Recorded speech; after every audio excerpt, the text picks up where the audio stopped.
Na madrugada de 2 de julho de 1823, os canhões do Forte da Lagartixa, que ficavam em Água de Meninos, atiram para anunciar a partida das tropas portuguesas de Salvador. Vencidos por uma tropa de soldados regulares, escravos, descendentes de índios e pessoas comuns, os lusos pegam o caminho de volta. Há pouco menos de um ano, em 7 de setembro de 1822, o então regente Dom Pedro I proclamara a independência do Brasil, assumindo, em outubro, o trono como imperador dos brasileiros. Mas os baianos continuaram sob ocupação lusitana até aquela madrugada, quando a alvorada dos canhões deu sinal para a entrada do exército libertador na cidade. A luta contra os portugueses começou quando oficiais militares brasileiros, sediados em Salvador, insubordinaram-se contra a nomeação do general Madeiras de Melo como comandante das armas da Bahia, substituindo o cargo militar brasileiro Manuel Pedro de Freitas Guimarães. A Carta Régia veio de Portugal em fevereiro de 1822, implantando total subordinação do comando militar da cidade aos portugueses. O Estado, na época, era governado por uma junta provisória formada por brasileiros, que não foi consultada.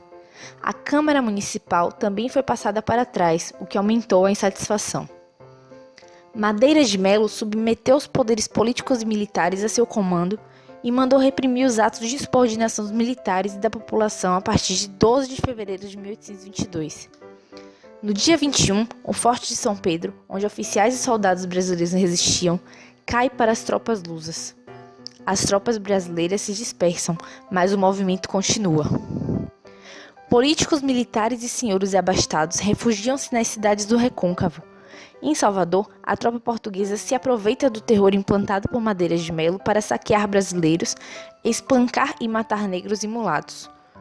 No convento da Lapa, matam a baioneta a Sora Joana Angélica. A violência acirrou o espírito anti-lusitano nos setores mais pobres da cidade de então e começa uma espécie de guerrilha contra os portugueses. No entorno da cidade, numa área que abrangia os atuais bairros de Pirajá e Itapuã, a tropa lusa passou a ser atacada por soldados desertores, índios e escravos fugidos. Enquanto isso, nas cidades do Recôncavo, com suas terras ocupadas pela riqueza da cana-de-açúcar, o movimento se organiza.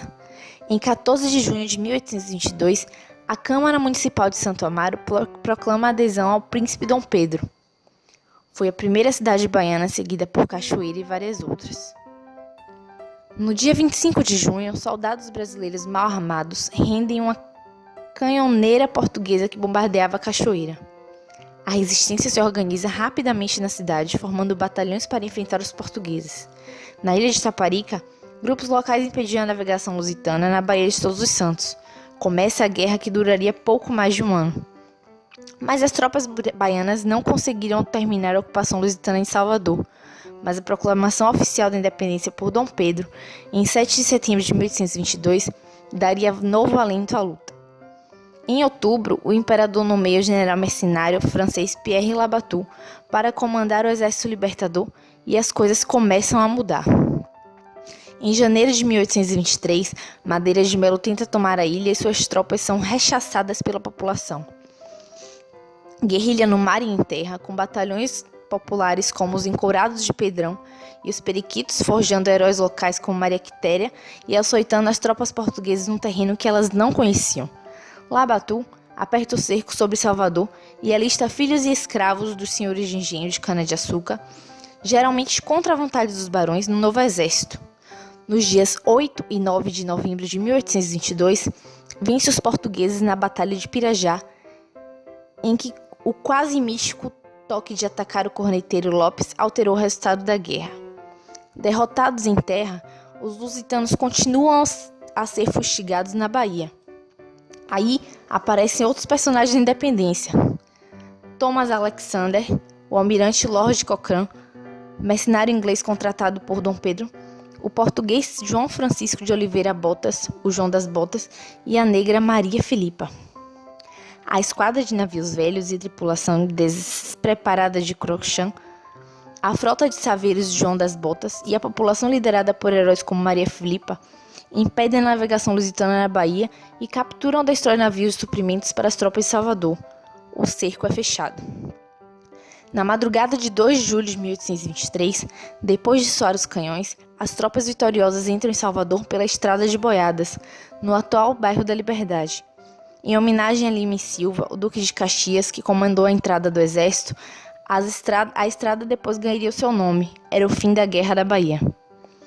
A tradicional festa em homenagem a 2 de julho, tão reverenciada pela maioria dos baianos, no dia 26 de junho de 2006 passou a ser bem material do Estado, registrado no Livro de Registro de Bens Imateriais do Estado, assegurando oficialmente a tradição à festa cívica.